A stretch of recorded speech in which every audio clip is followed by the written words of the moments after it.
Are you dinging? 1, 2, 3. Okay, say 1, 2, 3. 2, 3. This is Jefferson Starship. And you're watching Coachella Valley Music Show.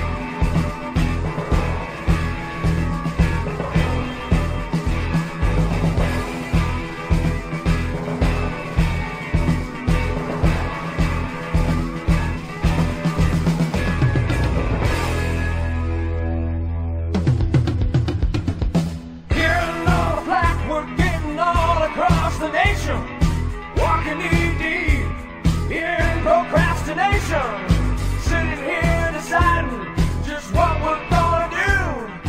Doesn't make 1, 2, 3, 4.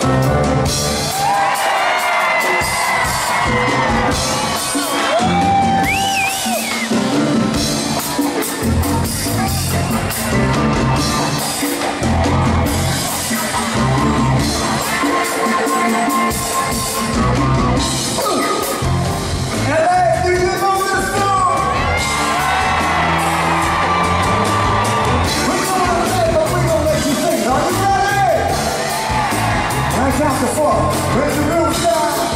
Here we go. 1, 2, everybody sing.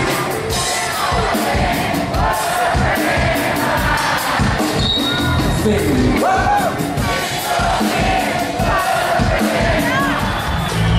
You represent? Let me come in.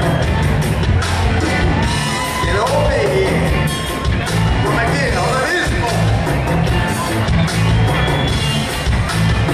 The next star of NCO. Here we go. I'm not I can't dance. Here. Sing! Cisco Kid, where's the friend?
Hey!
And then I lived in Rosarito.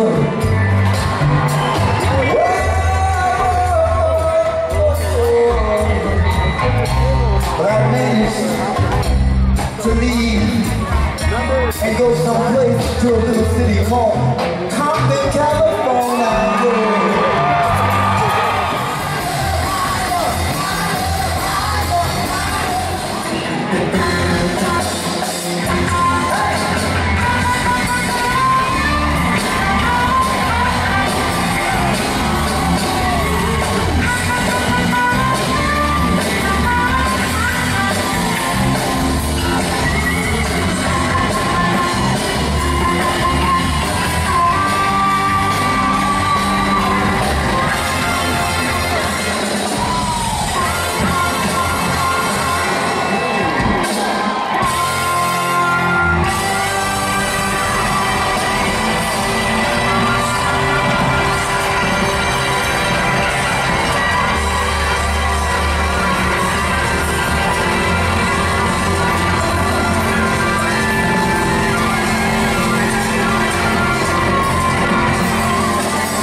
Welcome to the Coachella Valley Music Show, and today we have Lonnie Jordan of WAR. Oh my goodness. You were just a baby once. Long time coming. And I remember. You know, Lonnie is a legendary piano / keyboardist for WAR, who really has a history in my life, but I must say that I love you and what you've done for music.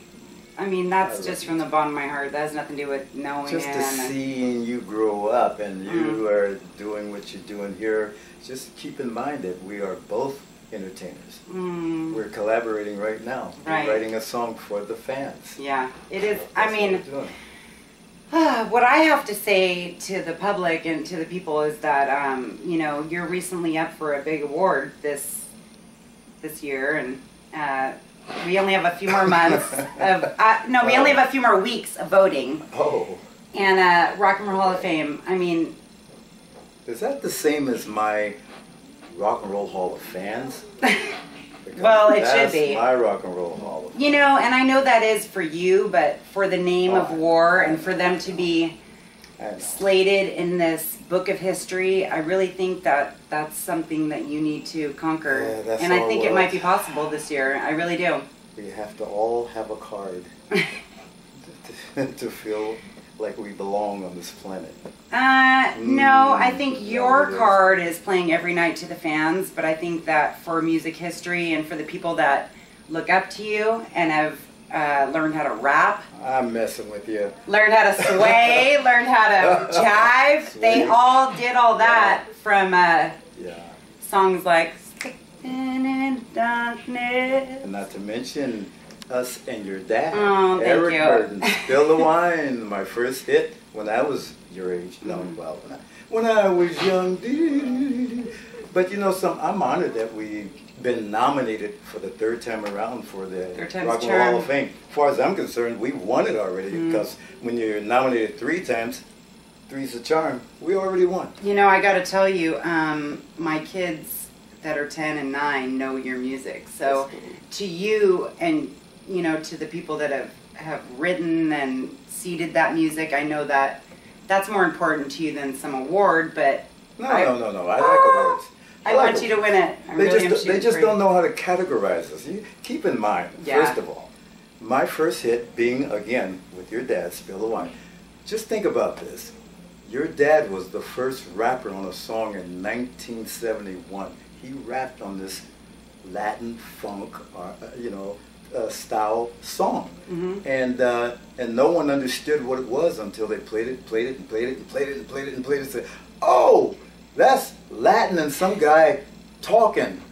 But today he was actually rapping.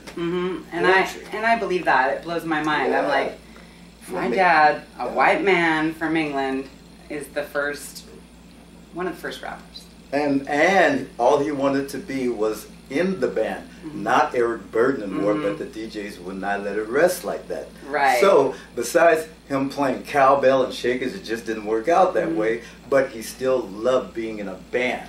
He just wanted it to be called. He just wanted to perform. That's right. Yeah, just like Yeah, that. and you know, I notice as I'm getting more involved with music, and I really get deep into the war scene, I hear songs like Spirit that, you know, really didn't make it, but Spirit, Spirit, baby.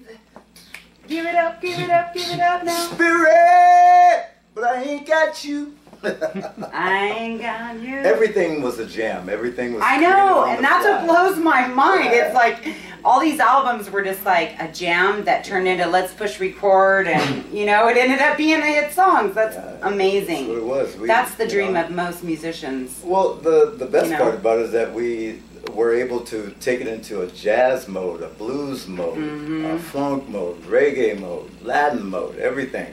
And when you're open-minded like that, there's no limit where you can go. Right. No man or woman can go. There's no limit. You know, and that, I mean, going back to the Rock and Roll Hall of Fame thing, and that's why I feel that someone such as yourself and that band should be in there, and I really hope the best for you guys. I mean, I'm telling everybody every day, vote, vote, vote, vote. Well, the reason why I said we already won, because if you think about being nominated 3 times already, and the Amazing. people that voted the first time and the second time and this time, if you add all that up, we should have won. You already won. So, yeah, that's true. But I understand. You know something? I'm still honored to the fact that that we were nominated. Be honest with you, that's good enough for me. That just, you know, I got attention again. We I'm all need blessed. attention. I'm constantly putting your name out there. I do have a couple things to touch on, and you know, that is that Jimi Hendrix's passing just came upon us, and I put my thoughts out there on that, and I just still to this day am amazed that the night, you know, or the night before, the last jam that Jimmy did, you were involved in. I mean, And your dad was the one who introduced me to him. I mean, that blows my mind. People, you know, we went, it's so funny, you know, when I was in school as a kid, we went through the 80s of the whole do not do drugs and the whole Nancy Reagan thing, and I would have people who were like, Eric Burdon's your dad? What have you done? You know, or what was your life like, you know? And then I had people who were like, oh my God, that's amazing. You know, I can understand the music and I love the whole scene, but it was either hit or miss, you know, but now we have these new generation of kids that are really paying attention to Jimi Hendrix. Yeah. And I think, and then they come to me and they're like, Alex, You you're, mean the you know, Googlers? yeah. The people who wish they knew, I mean, or they do know what music is about, and they're like, wow, you know, that's amazing. What do you think about that? And what was that night like? I mean, it was no different jam than any other night? I mean... No, it wasn't. Only because before your dad introduced me to Hendrix, we pretty much already knew who he was in another world. You know, we're talking about what we called back then the chitlin circuit. You know, we all played these small hole-in-the-wall clubs playing blues and doing what we were doing back before anybody really made anything of themselves, you know. Right. He was part of that. We ran into him like around different areas in LA, Seattle, where else? All the western part of the United States. And we were backing up different other people at the time, and like Little Willie John and some other acts. And of course he was backing up people like the Isley Brothers, Little Richard, and no telling who else, Whistle Pickett probably. Right. But we were all in the same circuit, you know, Right. but we just didn't know each other that well. We just ran into each other, hey, you guys playing? Yeah, okay. And then all of a sudden I see him in a totally different perspective of music, you know, and saying, wow. Did you realize then that he would be what he is today? No. Really? I didn't even know I was going to be what I am today. I didn't think anyone was going to play our music. Right. Because I said, well, how are they going to play our music on the record label and keep saying, you guys need to sound like this band on that record label, or you need to sound like who we have on our roster. Right. You guys are too different. Right. And I didn't know any different because we weren't. You were cutting edge. Yeah. No one had heard that song before. We didn't care, and that was the unique part about it. We were just playing pretty much like the blues, what was from the streets. What you felt. We were only expressing our feelings, our emotions, you know. And coming from Compton, Long Beach, San Pedro, Harbor City, Watts. And what a blend of people. I mean, you got Chicano, you got... But Eric made people think we were from Antigua and somewhere else in Africa, the Caribbean, Puerto Rico, Cuba, Denmark. Although Lee was from Denmark, you know. But you know, the people when he departed from us, and it was because of his record label, nothing to do with us. He gave us his blessing. But when he left, you know, we had already been established as a band anyway, and he knew that. So we were able to do our own thing and continue with music that we were jamming in front of a camera and some people. But when he left, unfortunately, I'll be 66 next month, so I forgot what I was going to say. It's okay. And it's the residue of a lot of drugs I've done. I'm surprised there's still drugs left. I thought I did them all. I have no idea. And robotic drugs, chemical drugs, I mean, that's chemical warfare right there. No wonder people are angry. They are walking chemical weapons. Don't even know it. So, I do have one, I mean, besides me telling everyone to rock the vote and, I mean, help you get into that chapter of your life, what advice do you have for young kids that look up to the music that you made that changed their lives forever? What advice would you give them? Well, one thing you got to keep in mind is that young people seem to not communicate with one another. I think that they should start communicating with one another more and learn from each other and get together as a group and learn more about our music and where it came from and how it actually affected us, why we did what we did, and why we wrote what we wrote, you know, during the Vietnam War and revolution here, revolution there. And but by themselves, you know, a room to study in is better for more than one person because then that person could be going off on the deep end, but with a little help from his friends, he may come back to reality. And I would say just stay focused on friends and don't stay so much in the telephone. Stop looking there. You're going to get a neck ache, you know, and doing this, you know, and go blind. I would say actually pick up the phone and call somebody and tell them how you feel rather than messaging them. Communicate. Talk. Yeah.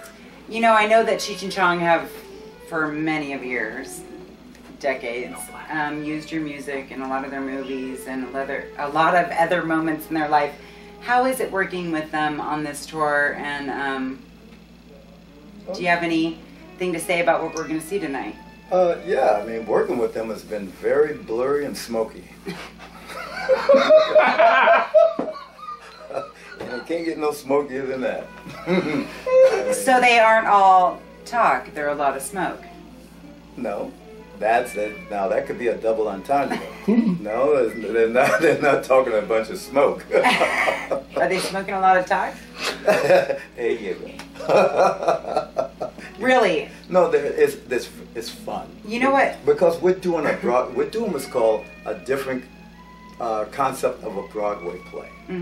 You know, so you're talking about without the pamphlet to know what's going to happen next. Without the pink tutu. Yeah. The difference in what we're doing is that we're all in a way improvising because there's so many mistakes of what everyone's doing, including us. But it doesn't matter. It doesn't matter. Because you are who you are, and you can get away with it. And we repeat the mistakes, and no one knows. I know. See, and so, but it's still like a Broadway play. And don't edit it out because it's probably the best thing they've ever seen. If you do, you might go up and smoke. High five! That was awesome. All right. Mission Impossible. Well, please vote for WAR on the Rock and Roll Hall of Fame. It's easy. You can go to website, Facebook, Twitter, Twitten, Crazy whatever you want to do. Oh wait, I do have one more thing to ask. I'm sorry. Slipping in Darkness, the song. you know, for a long time, I didn't realize anything that had to do with Bob Marley. Okay. But as I would be in the audience, and I was like, when you guys would break out in the music, I'm like, get up, stand up. The horn lines. Don't give up the fight. Well, is there any? It was the horn lines for us, and we were on tour with Bob. If you'll remember, when what was it? What do you call it? In New York, the concert, the big concert back in the day. Anybody? Woodstock. Okay. Sorry, the producer had to get involved. It's been that long. Yeah. I know. But anyway, we were touring with Bob Marley at the time, and all that was going on. And Slipping in the Darkness, we had to play it because we had just pretty much wrote it and getting ready to go back to the States and record it. Bob would hear the song and say, "Wow, that's a great song. Those guys are rebels. They're American rebels." And he So there is he listened to the horn lines, and I think he sat down and my but he did say, "Hey man, I love that I thought horn it went melody." the other way, to be honest with you, and that's why I want to know, because that song is. He liked the horn lines. Wow. And he went for it. I knew there was a relevance. Yeah, but all music is borrowed. It's all It is. borrowed. It you know? is. We all borrow music. It's what you feel. Beethoven borrowed, but only one person I don't think ever borrowed, and that was Debussy. When he, oh man, boom, bling, bling, boom, bling, bling, bling, boom, bling, bling, bling, bling. I just wonder if I could just put myself back into that era when he wrote that song. I'd like to know what he was smoking.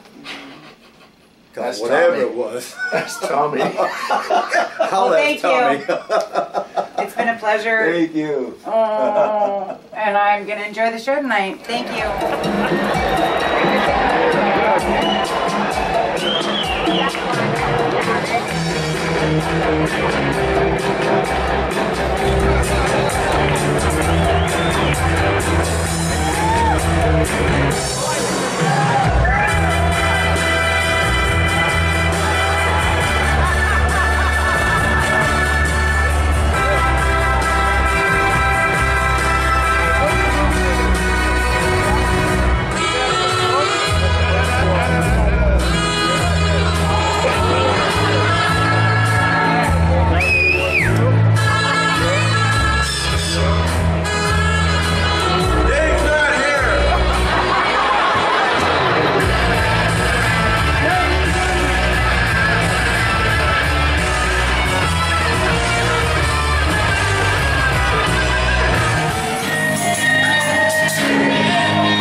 responsibility, you know.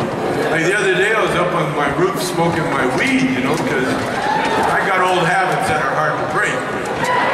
And even though it's legal, you know, I have a medical card and all that, but I still feel the urge to sneak away and make sure no one's watching me, you know? And so I was up on my roof, I got a little area up there, and I'm smoking away and looking around to see if anybody's around. And I heard a little voice, and I looked down, I felt somebody looking at me, and I looked down, it's my little grandson looking at me. And he goes, "What are you doing, Grandpa?" And I don't know why I said it, but it just came out. I said, "Fuck off." And my daughter, you know, who knows me really well, she said, "Well, don't bother Grandpa when he's up having his alone time."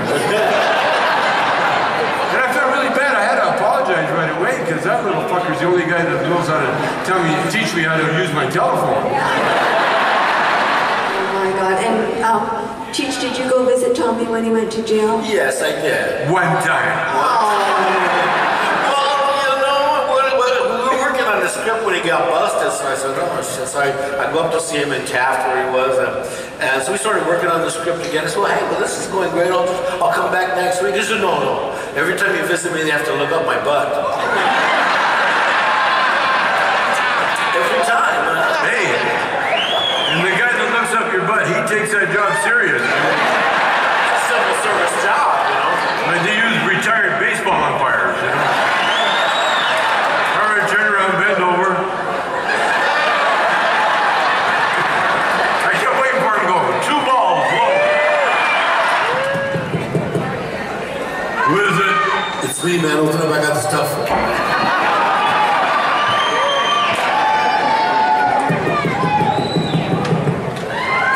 Who is it?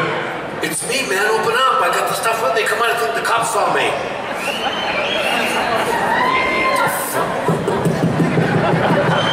Who is it? It's me, man. Dave, open up. Dave? Yeah, Dave. Dave's not here. We're fucking around, man. Come on, open up the damn door. I think the cops saw me coming and starting to rain on here, man. Come on. Hey, come on, it's Dave. Oh, what? Right? You live here? No, I'm just visiting my friend. Your friend? Yeah, he's not here. I'm with Well, hold on. What? What's your friend's name? Dave. I thought that was your name. Yeah, that's my name too. We're twins. It's all about Santa Claus, man. Santa Claus? Yeah. I played with those dudes, man. What? Santa Claus, the salsa band from Peru, right? Or Ecuador, somewhere down there. No, man, Santa Claus. 15 dudes, horns, drums, guitars, No, man, Santa Claus is keyboards. not a group, man. Oh, they broke up, yeah. You can't make money with 15 dudes, man. Not even if they are Latinos, you know. Santa Claus is not a group, man. Santa Claus is one guy, man. He's got like a red velvet suit and black. Oh, that rapper. Yeah, I played with him too, man. No, man. Yeah, he told everybody he was 50 Cent's cousin, you know. But he rapped so bad, man, we used to call him Nickel. Like, he was a guy, he had a stutter and a lisp. Oh, I know that guy. Yeah. No, man. That's not. You don't know who Santa Claus is? Well, I'm not from here, man. Oh, where you from? 28 Palms. 28 Palms? Yeah, that's outside of 29 Palms. Just outside. Now it all makes sense, man. Hey, well, I'll tell you a story about Santa Claus, man. Okay, man. So, like, once upon a time, like about 5 years ago, there was this dude, and his name was Santa Oh, Claus. that was his name. That was his name, Santa Claus, man, you know? And he was a big old fat jolly dude, man. He had a big ass white beard like that, and big, you know, and he used to go, ho, ho, ho, ho, ho, ho. He liked Charlie Sheen, man. Hey, ho, ho. And he used to live next door to me in the projects, man. And he was a cool guy, man. He was married to Mrs. Santa Claus, man. Oh, yeah? Yeah, she was cool. She was a big fat gorda too, man. She didn't have a beard, like. Well, she had a little bit of a beard. Man. Well, they were like foster midgets, man. You know? Oh, yeah. Yeah, so they used to take in foster midgets. They had all kinds, man. White, black, brown, yellow, man, everything. And they were cool, man, you know. And there's this one little Mexican girl, man. Her name was Consuelo. It was Walo. That's cool, man. Yeah, you can put your beer right on her head. Oh, man. And they used to let them stay there because they had these houses in the back, man. They used to let them stay there for nothing, man. They called them stay-free mini pads. And all the foster midgets could stay there, no strings attached. Because, you know, when you think about it, you never see homeless midgets. You're all living with Santa Claus, man. Right.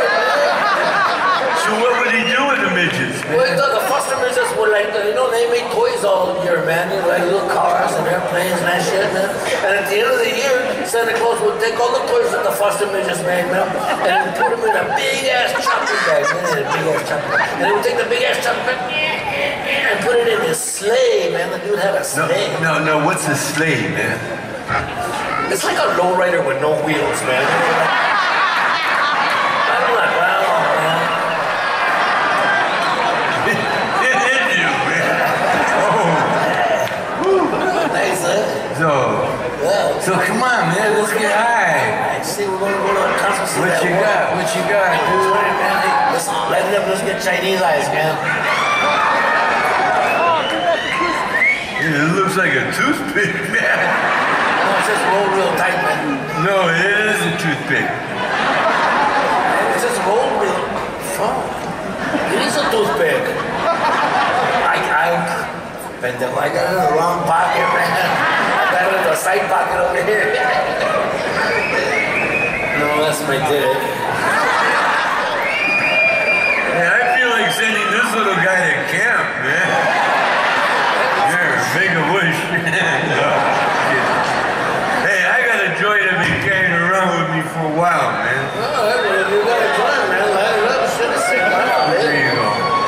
He's gonna let you down, man. Look at that sucker, man. That's a quarter pounder, man. Damn, man. That's a punchy motherfucker, man. Wow, what's in this, man? Yeah, it's a little bit of everything, man. Like, you know, I kept losing my stash, man. Yeah. And so I figured I'll just roll it all up into one joint. That's it, man. Hey, here, light it up, fire it up. Here, go ahead.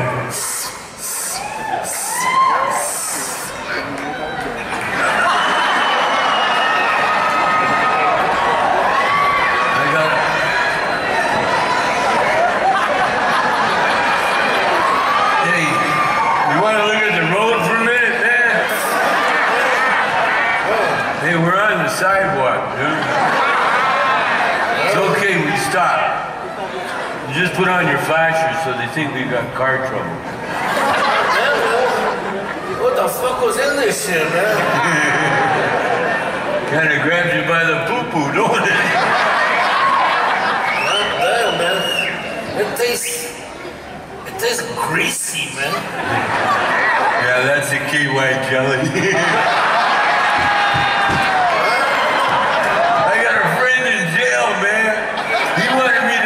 Some dope in for him, you know? So check this out, man. I smuggled it in, but we got talking and I forgot I had it, man. So I smuggled it back out, man. Man, I thought there was peanut butter on there, man.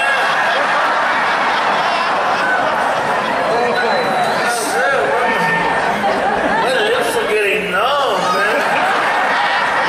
Preparation 8.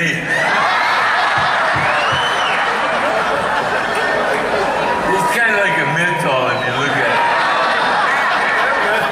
My heart's beating really fast, man. Really? I don't think I'm gonna pass out, man. Oh, hey, hold on, man.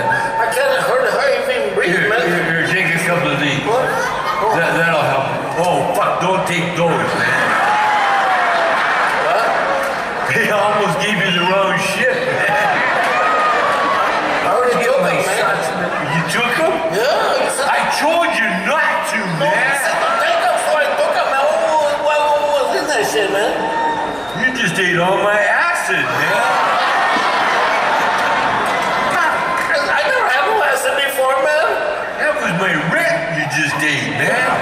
I'm gonna freak out. Am I gonna die, man? If you do, you're gonna have a good trip doing it. No, you gotta get spiritual when you're on acid. Come on, you gotta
Is there on